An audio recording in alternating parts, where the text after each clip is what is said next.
for a very lovely introduction. And I'm very glad to be back at the famous Saturday class here at the Buddhist tour. I can't say that first name in German. I've just got a real block. We were sort of wondering about whether I need therapy or something for that. But anyway, I'm not going to embarrass everybody by trying to pronounce it. But it's very, very good to be here with you this morning, to be back in Berlin again. And I love the fact that this, what we call in England a Buddhist centre, is called a Buddhist Gate, a tour. I think that's a wonderful symbolism. There's a wonderful symbolism there. In Britain, we tend to call our Buddhist centres Buddhist centres. And you get garden centres in Britain, and you get all sorts of centres, and you could start thinking, well, a Buddhist centre is just like any other kind of centre. Gate tour is so much more expressive, and of course you get the gate symbolism very, very strongly in Buddhist tradition. I think I mentioned last time you can see a traditional Buddhist gate outside the Humboldt Forum. You can see the gate, a complete replica, beautifully made, of one of the gates to the great stupa, the great monument in India of the stupa at Sanchi, which houses the relics of the great disciples, of the two leading disciples of the Buddha, Shariputra and Mahamudgalyayana. And it's a wonderful carving covered with all sorts of different beings. I still would like to go and do a puja down there sometime. We'll do our own demonstration. We'll go and do a Buddhist puja at that gate. I think that would be a wonderful thing to do. We haven't done it yet, but there's a little plea for you. I'd like to do that. So good to have a Buddhist monument in a public space, a gate, a gateway. And you get it in Zen tradition. They talk about passing through gates, usually to do with different degrees of wisdom. You get the gateless gate, very mysterious, a gateless gate, an entryway into things. And when I was pondering yesterday, or was it last night? I can't remember, or the night before, I was thinking about gates. I was suddenly reminded of being in Tate Modern in London, and in quite a long time ago, and in the room dedicated to Mark Rothko's huge abstracts, these huge paintings, sort of deep reds and maroons, and with these strange sort of shapes, strange sort of almost silhouette type dark grey shapes, cloudy shapes on them. And I can remember spending a lot of time in there many years ago, actually, and having a sense of being at gateways, being at thresholds. Of course, to where I didn't know, but it just seemed such a wonderful way of, that was the way I was reading the painting. Perhaps it doesn't have that meaning at all, but that was the way I found myself reflecting up against these great blocks of colour, great colour fields. And there's always, I think, with a gateway, that sense of when you pass through it, you're where are we going? What's next? Gateways are so transitional, aren't they? You're passing from one state to another. And that's why I think it's a good symbolism for a Buddhist centre to call it a gateway. You've passed over a threshold, you're into a different space. I mean, what I would hope for people coming to any Buddhist centre, whether it's called a gate or whether it's called a centre or whatever it's called, that there's a sense that you're passing from one consciousness to another, one state of being to another. You're not just receiving instruction in particular methods of meditation. You're not just listening to explanations of Buddhist ideas. You're not just meeting friendly people. you're moving into a different environment for a while, moving into a different environment with a different quality of consciousness and being. That's what I would hope it would be, a state in which you find out more about yourself, more about other people, more about life itself. Perhaps you'd even experience it as a sort of open dimension. Very famous Austrian 20th century scholar of Buddhism rendered the Buddhist notion of shunyata, which is usually translated as emptiness or voidness, very expressively as the open dimension of being. Lovely expression. That in being, in experience, in life, there's always an open dimension to discover, something which isn't bounded, which is unbounded. And I would hope that coming into the gate here, you pass into a more unbounded space where you have a sense of an opening. What you do with that opening and what you discover in that opening, of course, is entirely up to you. You know what you do next. But perhaps it's also a place in which the usual, perhaps habitual or conditioned ways of being that we have are for a while suspended.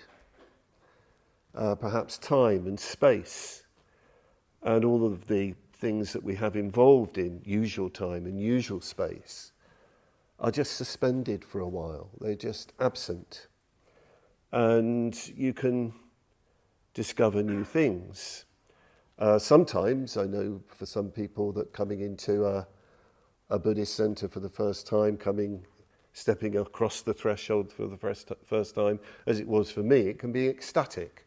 First time I was in a Buddhist space, which was in a private house, in a shrine room, but it was an ecstatic experience. I really felt when I was about 17, I felt something was really opening up in that space. Sometimes it can be a bit unnerving, not quite sure of your ground, not quite sure what's going on as you sit silently for 20 minutes looking at your breath, or especially perhaps when you're asked to cultivate loving kindness to an enemy. That can be quite confronting and unnerving because it's not what you usually do. You're going against perhaps the norms of life, going against what you're used to. So talking like this starts to remind me, and I was thinking about this whole area, of a very important Buddhist idea that is really taken up strongly in Tibetan Buddhism, but which has great antiquity, going back to Indian Buddhism. It's the notion of, I'm going to give you the Sanskrit, of antarabhava, which means between existences, between two existences, a space between two.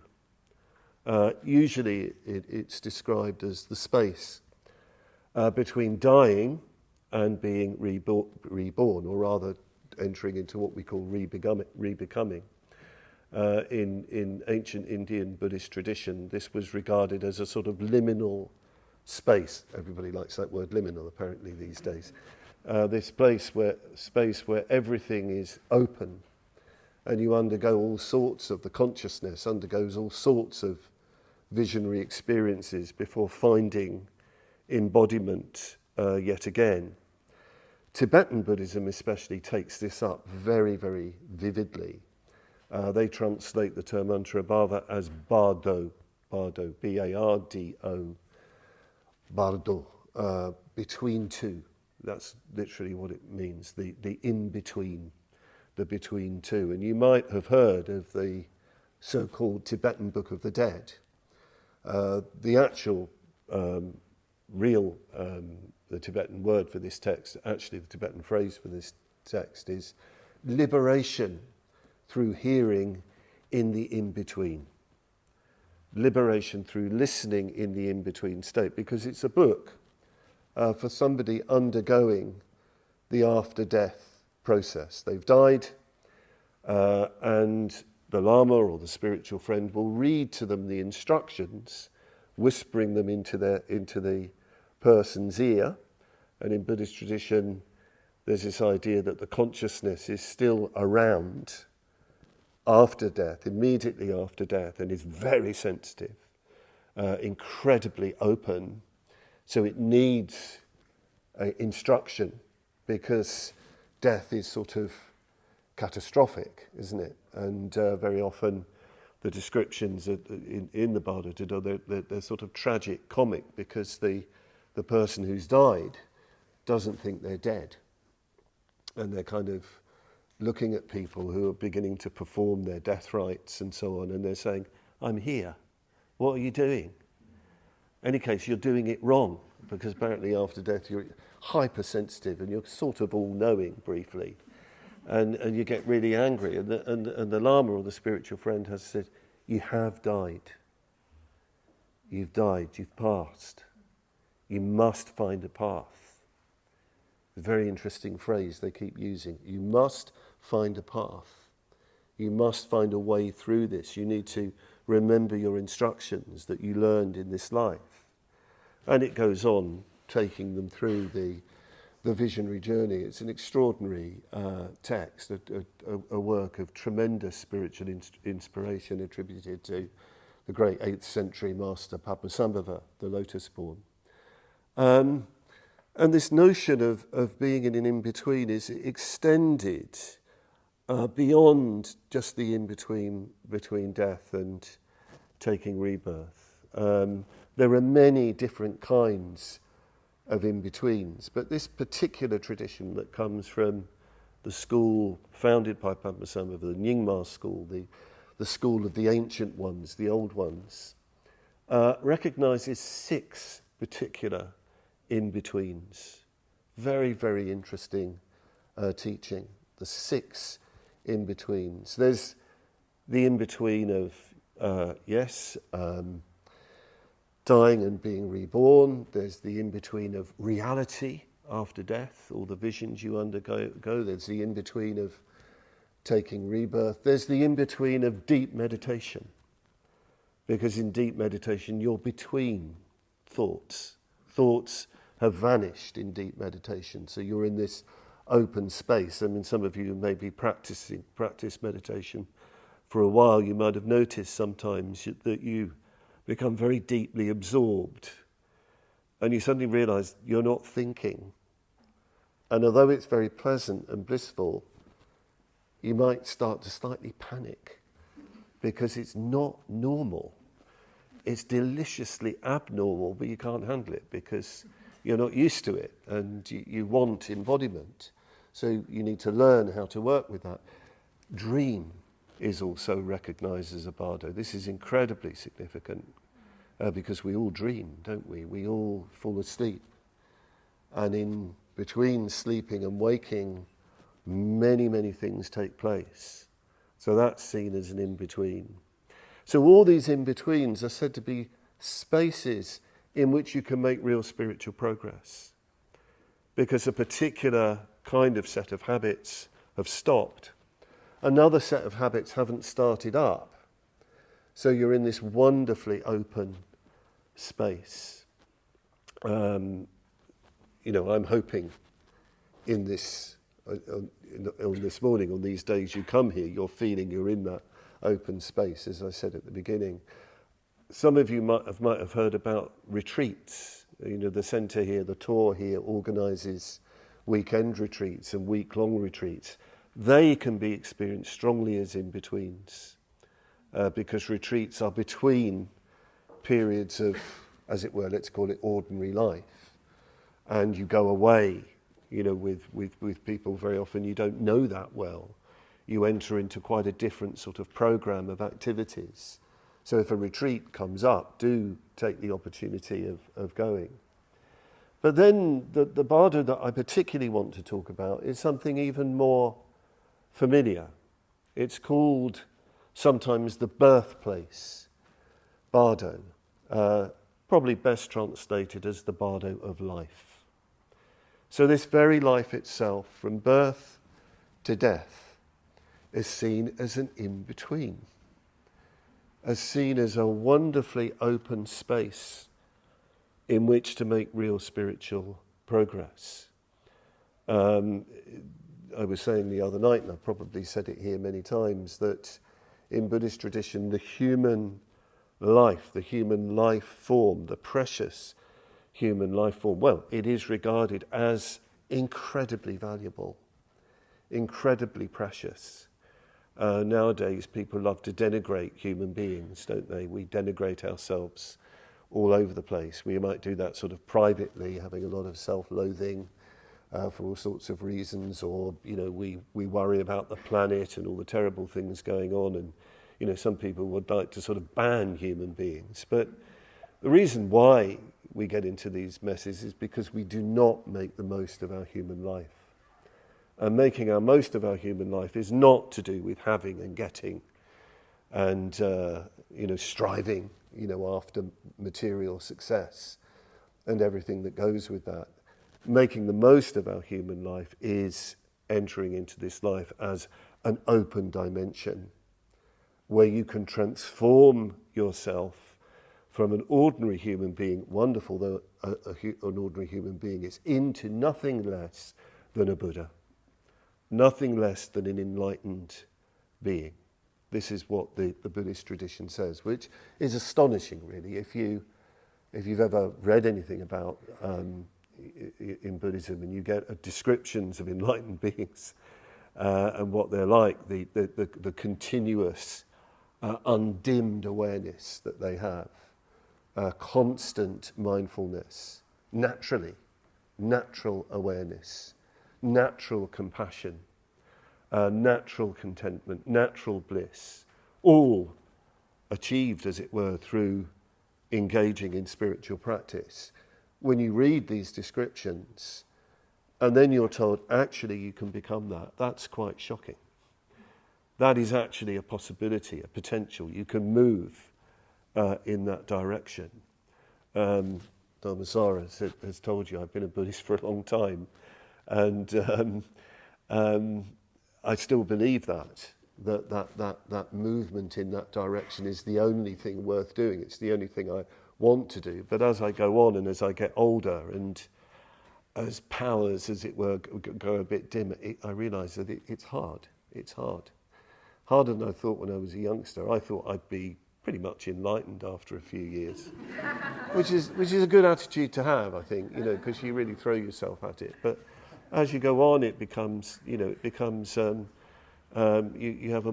perhaps a more sensible approach to these things. You're thinking more in terms of a slow dawning rather than a smash and grab raid on the absolute, as our teacher once at one time called it.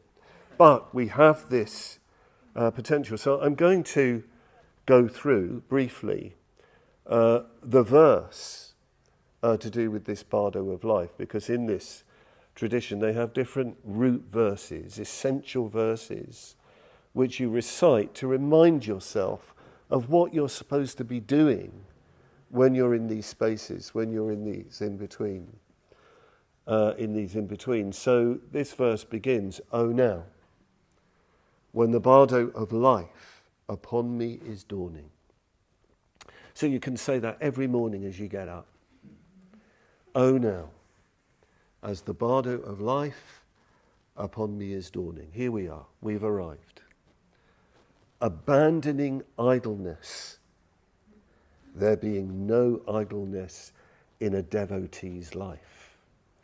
So that's the immediate thing you have to do. Idleness means here that you're not paying attention to what is important, to what is deeply meaningful. You're going to abandon that.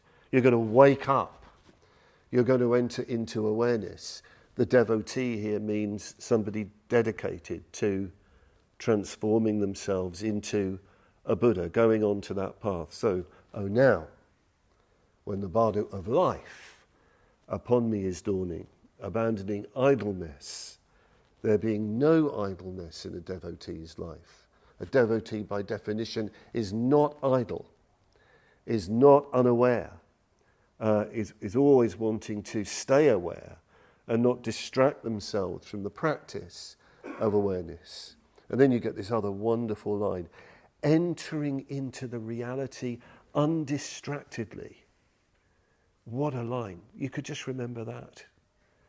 Entering into the reality undistractedly. You know, if you're ever in doubt about what to do, just say that to yourself. You know, sometimes, you know, when we're in, perhaps especially when we're in difficulty, you know, we distract ourselves from those things. Perhaps when we're sick, when there's great loss in our life, or whatever it may be. The last thing we want to do is to enter into the reality undistractedly. You know, but Buddhist tradition says there is nowhere else to practice. There isn't some Buddhist heaven or Buddhist theme park you can go to. You have to enter into reality undistractedly. The next line, I'll mention it, but I'll come back to it in a minute, is listening, reflecting, and meditating. Listening, reflecting, and meditating. Carrying on to the path knowledge of the true nature of appearances and of mind. So let's go into knowledge of the true nature of appearances and of mind. That's what we have to understand, listen to, reflect upon, and meditate upon. This set, listening, reflecting, and meditating, is a traditional way of talking about developing wisdom in Buddhist tradition. Becoming enlightened is all about developing wisdom. And wisdom is defined as seeing things with your entire being, reality as it is, things as they really are. And they use the language of listening, reflecting, and meditating because wisdom comes, in Buddhist tradition, first from hearing and really knowing as it is what the great enlightened masters have to say about reality. This is how you develop wisdom in Buddhist tradition. So the Buddha teaches the way things are. You know, very, very basically, you can say he teaches, if you want to really strip it down, he teaches the impermanence of all things. Everything arises and passes away, arises and passes away. Very easy to say, very easy apparently to understand. But that becomes, in your Buddhist practice, the object of your meditation, the object of your attention. So you hear the Buddha teaching that in so many different ways. You understand the different ways in which he's explaining that. Then you reflect. Then you turn that over in your mind, in deep meditation, throughout the day, in coming into relationship with all the different things that you do. Then you turn it, as they say, into a living experience. It becomes your reality. For example, there's many, many different teachings, but I'm staying with impermanence because it is so very simple. And you see this reflected in the great teachers. A very, very good example is the great Tibetan yogi and hermit Milarepa. You know, spending all his time up in the Himalayas above the snowline, practicing all kinds of meditation, many of them very esoteric meditations involving breath control and the generation of inner heat, visualizing all sorts of different deities arising and passing away. But he describes an essential realization one day. He lived on nothing but nettle soup. He had one clay pot where he'd cook his nettle soup, apparently very good for you, nettle soup, very good for the blood. And Milarepa's often depicted with a sort of green tinge, a greeny blue tinge because of so much nettle soup. And one day he'd been meditating for so long, he'd sort of even forgotten about his nettle soup. And he went out with his bowl to gather his nettle soup, and a wind came up.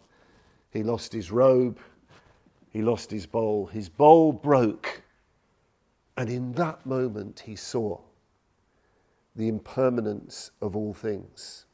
He also realized just how incredibly attached he was to his bowl. And he starts to praise his bowl as his guru.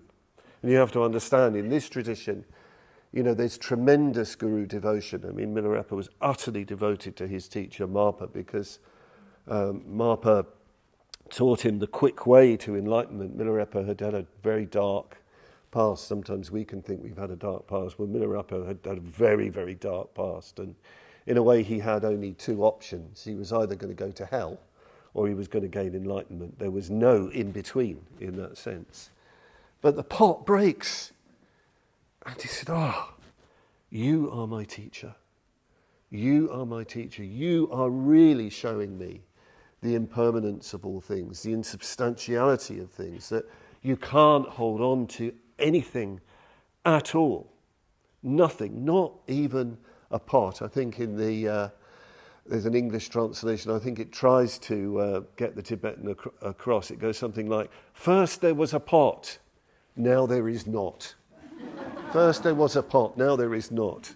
And in that moment there's this tremendous realization.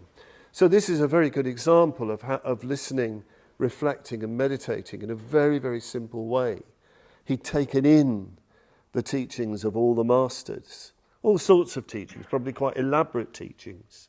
He'd reflected on those teachings, meditated on those teachings. Those teachings had informed all of his Buddhist practice, all of his meditations, because all Buddhist practice is really founded on the impermanence of things. Sometimes when we talk about impermanence, we think of it quite negatively. We think of loss, and often, very, very often, that impermanence, especially when it's the death of loved ones, can be experienced very catastrophically, can't it?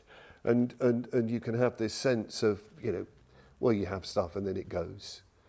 Good times always turn into bad times. But Buddhist tradition says, no, it's not just like that. You can actually look at it the other way. Yes, bad things pass away. Good things arise. The whole Buddhist path is founded on the fact that there is this fluidity, there is this becoming. You couldn't move in the direction of a Buddha unless there was impermanence. If there was any element in life that was fixed and unchanging, it would not be possible to enter onto the path of transformation. So this is why it says, listening, reflecting and meditating, carrying on to the path knowledge of the true nature of appearances and of mind. So you enter the Buddhist path with the knowledge that all appearances, everything you see, all the people you see in this room itself, there is nothing substantial in any of it. Nothing substantial in me, nothing substantial in you, nothing substantial in the person next to you. Everything arises and passes away. So they love using imagery. Everything is like the magician's illusion. In Indian tradition, they love this image. They go into it so much. A magician turns up at the crossroads, says a few mantras, creates a great scene of elephants in battle and warriors, people killing each other. But it's just a display. It's just an illusion. It passes away. People are kind of shocked, enthralled, and everything else. Not that there is somebody creating the display in Buddhist tradition. You could even say that our belief in the display is because of our own desire to fix everything, to have everything just so. What we have to realize, there is this arising and passing. Or another lovely image is of rainbows. We've had some stupendous rainbows in Berlin over the last couple of days. Everything is like that. It's here for a while and it's gone. It might seem that it's here for a very long time, but things just arise and pass. And the more we can really surrender to this, really take it in, the more effective can we be in our Buddhist practice, in our path. People struggle, I know, especially with things like the Padmavajra, the loving kindness meditation. you can almost hear yourself saying to yourself, I'm not the kind of person who loves people. I'm not that kind of person. I'm like this, and this relationship is like this. It's fixed. But the whole word bhavana gives the lie to that, which is one of the names for meditation. Bhavana means making to become. There's this idea in Buddhist tradition, this vision, if you like, that the Buddha has, that everything is malleable, everything is like so much raw material, so much clay, so much, what's it called? Prima materia from the alchemist. Thank you, Padmavajra. That we're the prima materia. We can reform and reshape ourselves. It's not necessarily very easy, but it is possible. And I certainly know that, for example, that you can change indifference into love. You can change hatred into love. You can change arch enemies into good friends. It happens because you're getting a deeper sense that everything is change, everything is flux. So carrying on to the path, knowledge, and by knowledge is meant direct knowledge of the true nature of appearances and of mind. Perhaps primary here is the mind. The mind is infinitely malleable according to Buddhist tradition, according to the Buddha. And then the line comes, may the Trikaya be realized. The Trikaya. You're laughing because you're wondering how I'm going to explain that, aren't you? I know what you're up to. I can read your mind. May the Trikaya be realized. Bit of Buddhist Buddhology here. So kaya can be translated as body. Tri is three. May the three bodies be realized. Kaya is probably better translated as dimensions. As in Buddhist tradition, as time went on, there was a lot of contemplation of the nature of the Buddha. That's the way people really started to understand or see the nature of enlightenment. There's the Buddha's appearance. Of course, people who knew the Buddha were around the Buddha, and they could see his human presence in very particular human qualities. Fully expressed. I mentioned mindfulness and loving kindness, compassion and so forth. But they also noticed deeper mysteries, deeper dimensions, and especially as people started to meditate, they'd have deeper sort of visions into the nature of the Buddha. So you get a dimension of the Buddha which is, we can only describe it as visionary. This is, you might have come across different images of Buddhist figures with different colours, wonderful forms, red and blue and so on. I don't think this one is a sort of glorified Buddha, if you like. It's not deifying the Buddha or anything like that. It's people having experience of enlightenment as a sort of archetype, not in the psychological sense, but in the transcendental sense. This is called the Sambhogakaya, the body of mutual enjoyment, the body of ecstasy, because it's experienced as incredibly beautiful and a sense of tremendous transport and uplift when you encounter that dimension. The Buddha's physical experience is called the Nirmanakaya, if you like, the body of appearance, the one you actually see before you. And then there's a third dimension, which is called the Dharmakaya, which is the body or the dimension of reality itself, which is inexpressible. It's, if you like, Buddhahood in eternity, beyond time, beyond space, vast, like the vastness of space, of sky. Sometimes they give images, metaphors for these three bodies. The Dharmakaya is likened to vast, dimensionless space. The Sambhogakaya is likened to the sun, illuminating that space, and the Nirmanakaya is likened to the rain that falls, bringing sustenance to the earth, because this is the dimension of the Buddha that is in time and in relation to people. But look at this verse. May the tree kaya be realized. May I transform this human frame into all that. It's actually connected with body, speech, and mind. In Tantric Buddhism especially, they say, don't think of the body, speech, and mind as being bounded in any way. The real nature of the body is actually the appearance of the Buddha. That's the real nature of the body. When you're enlightened, this human presence will be nothing other than constant mindfulness and great compassion. This is what this human presence will be. The speech will be transformed into visionary splendor and ecstasy. And the mind itself will be dwelling constantly in the vastness of reality itself. So this is what is open to us in this very life.